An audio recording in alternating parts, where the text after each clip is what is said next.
नमस्कार दोस्तों, मैं मोनू कुशवाहा आपके अपने यूट्यूब चैनल सक्सेस टुडे पर आपका स्वागत करता हूं। आज के इस वीडियो लेक्चर में हम लोग लेट से शुरू होने वाले सेंटेंसेस का इनडायरेक्ट नरेशन कैसे बनाते हैं इसको सीखेंगे। तो आइए स्टार्ट करते हैं। लेट से शुरू होने वाले सेंटेंसेस। लेट से शुरू होने वाले सेंटेंसेस दोस्तों तीन प्रकार का भाव प्रकट करते हैं। पहला प्रपोजल का, दूसरा रिक्वेस्ट का और तीसरा कमांड यानी कि ऑर्डर का।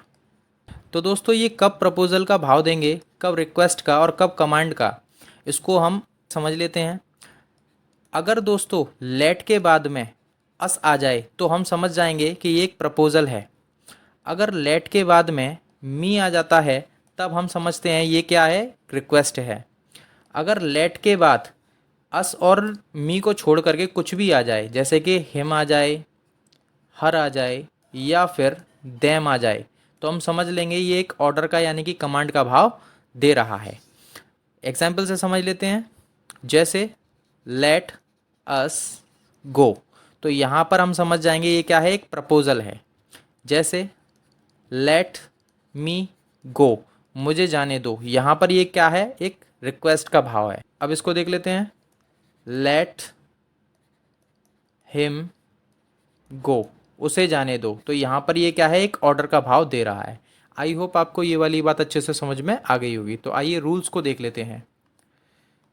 तो दोस्तों पहला रूल है प्रपोजल वाले सेंटेंस का इनडायरेक्ट नरेशन कैसे बनाते हैं। सिंपल है दोस्तों, अगर रिपोर्टेड स्पीच का भाव प्रपोजल का होगा तब हम रिपोर्टिंग वर्ब को प्रपोज्ड या फिर सजेस्टेड में चेंज कर देंगे। कॉमा इन्विटेड कॉमा हटा करके कंजंक्शन दैट लगा देंगे। लेट को शुड में चेंज कर देंगे। सेंटेंस का, इंपेरेटिव सेंटेंस का जो फॉर्मेट होता है उसको असर्टिव में चेंज कर देंगे। अब असर्टिव से मतलब क्या है कि पहले सब्जेक्ट आएगा, उसके बाद में उसकी वर्ब आएगी। आई होप आपको ये वाली बात समझ में आ गई होगी। एग्जाम्पल से देख लेते हैं। जैसे पहला सेंटेंस है हमारा, ही सेड, उसने कहा, लेट अस गो होम। तो यहाँ पर लेट के बाद में अस आ गया, हम तुरंत ही समझ जाएंगे कि ये एक प्रपोजल है। तो प्रपोजल वाले केस में रिपोर्टिंग वर्ब हमारी प्रपोज्ड में चली जाती है। कॉमा इन्वर्टेड कॉमा हटा करके दैट आ जाता है और लेट को शुड में चेंज कर देते हैं। अब इसका इनडायरेक्ट नरेशन देख लेते हैं। ही सेड को चेंज कर देंगे प्रपोज्ड में, कॉमा इन्वर्टेड कॉमा हटेगा, कंजंक्शन दैट आ जाएगा। अब यहाँ पर सब्जेक्ट हमें चाहिए, तो मैंने आपको बताया था पिछली वीडियो में कि अस जो है वी का ऑब्जेक्ट होता है और वी को चेंज किया जाता है रिपोर्टिंग वर्ब के सब्जेक्ट से। लेकिन यहाँ पर रिपोर्टिंग वर्ब का सब्जेक्ट ही है, यानी कि थर्ड पर्सन प्रोनाउन का सिंगुलर है और जिसको चेंज किया जाना है वो एक प्लूरल है। तो दोस्तों थर्ड पर्सन प्रोनाउन में प्लूरल सब्जेक्ट के तौर पर प्रोनाउन दे का यूज़ किया जाता है। तो यहाँ पर सब्जेक्ट के तौर पे क्या आ जाएगा, दे आ जाएगा। फिर उसके बाद में लेट को शुड में चेंज कर देंगे, शुड आ जाएगा। उसके बाद में जैसा है वैसा का वैसा लिख देंगे, गो होम। तो इस तरह से हम क्या है, इसका इनडायरेक्ट नरेशन बना लेंगे। तो क्या बनेगा, he proposed that they should go home. तो आई होप आपको ये वाला रूल अच्छे से समझ में आ गया होगा। अब हम अगले रूल की ओर बढ़ते हैं। अगर दोस्तों रिपोर्टेड स्पीच का भाव ऑर्डर का होगा तब हम रिपोर्टिंग वर्ब को ऑर्डर्ड में चेंज कर देंगे। कॉमा इन्वर्टेड कॉमा की जगह पे दैट आ जाएगा। लेट को शुड में चेंज कर देंगे। सेंटेंस के फॉर्मेट को हम असर्टिव सेंटेंस के फॉर्मेट में चेंज कर देंगे। आइए सेंटेंस देख लेते हैं। The teacher said to his students, teacher ने अपने स्टूडेंट्स से कहा, let no one come late, कोई भी लेट नहीं आएगा। तो यहाँ पर लेट के बाद में थर्ड पर्सन प्रोनाउन आ गया है नो वन। मैंने अभी आपको बताया था कि मी और अस को छोड़कर कुछ भी अगर आएगा, इनको छोड़ दिया जाए, इसके अलावा कुछ भी आएगा, तब वो क्या होगा, एक ऑर्डर का भाव देगा। लेट के बाद यहाँ पर नो वन आ गया है तो ये भी क्या है, एक ऑर्डर का भाव दे रहा है। इनडायरेक्ट नरेशन कैसे बनेगा देख लेते हैं। द टीचर, फिर उसके बाद में सेट टू चला जाएगा बेटा ऑर्डर्ड में, क्योंकि रिपोर्टिंग वर्ब को हम किस में चेंज करते हैं, ऑर्डर्ड में। The teacher ordered his students, comma inverted comma हटेगा, कंजंक्शन दैट आ जाएगा। फिर उसके बाद में सब्जेक्ट लिखा जाएगा, नो वन आ गया। लेट को किस में चेंज कर देंगे, शुड में चेंज कर देंगे, तो यहाँ पर शुड आ जाएगा। फिर कम लेट। तो इस तरह से इसका इनडायरेक्ट नरेशन बना दिया जाएगा। आई होप आपको ये वाली बात अच्छे से समझ में आ गई होगी।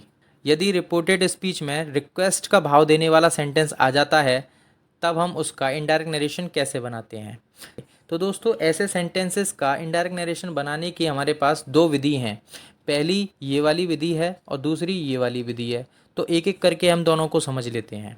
तो पहले हम लोग ए वाली विधि को समझ लेते हैं। तो दोस्तों रिपोर्टेड स्पीच का भाव अगर रिक्वेस्ट का होगा तो रिपोर्टिंग वर्ब हमारी रिक्वेस्टेड में चली जाएगी, कॉमा इन्विटेड कॉमा की जगह पर कंजंक्शन दैट आ जाएगा। अब दोस्तों क्या था कि प्रपोजल और ऑर्डर वाले सेंटेंस में लेट को हम शुड में चेंज कर रहे थे, लेकिन रिक्वेस्ट वाले सेंटेंस में हम लोग लेट को शुड में ना चेंज करके माइट बी अलाउड टू इसमें चेंज कर देंगे। ठीक है। फिर उसके बाद में सेंटेंस का जो फॉर्मेट है उसको किस में चेंज कर देंगे, असर्टिव के सेंटेंस के फॉर्मेट में चेंज कर देंगे। तो देख लेते हैं दोस्तों, जैसे सेंटेंस है हमारा, Ramesh said to his teacher, Ramesh ने अपने टीचर से कहा लेट मी गो होम, मुझे घर जाने दें। तो ये क्या है, एक रिक्वेस्ट है। मैंने आपको बताया था लेट के साथ अगर मी आ जाता है तो रिक्वेस्ट का भाव देता है, तो एक रिक्वेस्ट है। तो सिंपली मैं कैसे बनाऊंगा कि रमेश सेड टू यानी कि रिपोर्टिंग वर्ब रिक्वेस्टेड में चला जाएगा, requested his teacher, comma invited comma हटेगा, कंजंक्शन दैट आ जाएगा। फिर उसके बाद में सब्जेक्ट आएगा, आई को चेंज करते हैं रिपोर्टिंग वर्ब के सब्जेक्ट से, यानी कि रमेश के अकॉर्डिंग यहाँ पर ही आ जाएगा। फिर लेट को चेंज कर देंगे माइट बी अलाउड टू, तो माइट बी अलाउड टू, फिर उसके बाद में गो होम बचा हुआ जो है उसको लगा देंगे। तो इस तरह से हम इसका इनडायरेक्ट नरेशन बना लेंगे। वेरी सिंपल है। अगर इस तरह से आपको इनडायरेक्ट नरेशन नहीं बनाना है, दूसरी तरह से बनाना है, तो उसको भी देख लेते हैं। तो दूसरा तरीका इसका देख लेते हैं दोस्तों। रिपोर्टेड स्पीच में आने वाले सेंटेंस का भाव अगर रिक्वेस्ट का होगा तब हम रिपोर्टिंग वर्ब को तो रिक्वेस्टेड में चेंज कर देंगे, कॉमा इन्विटेड कॉमा हटेगा तो उसकी जगह पे सिंपली टू आ जाएगा जो कि लेट से पहले लगा होगा। ठीक है ना, बस यही इसमें रूल है। इसके बाद इसका इनडायरेक्ट नरेशन इजीली बन जाएगा। तो देख लेते हैं, सेंटेंस हमारा यही है, Ramesh said to his teacher, Ramesh ने अपने टीचर से कहा लेट मी गो होम।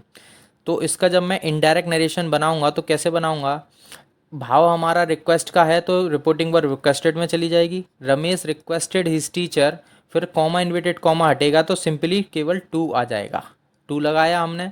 उसके बाद में जैसा है ज्यों का त्यों उसे रहने देंगे, तो to let him go home. तो इस तरह से क्या है, इसका इनडायरेक्ट नरेशन बन जाएगा। तो आई होप आपको ये वाला रूल भी अच्छे से समझ में आ गया होगा। तो आगे देखते हैं। तो दोस्तों ये कुछ क्वेश्चंस हैं प्रैक्टिस के लिए, इनको आप अपने घर पर प्रैक्टिस करिए और इनका सॉल्यूशन आपको डिस्क्रिप्शन में मिल जाएगा।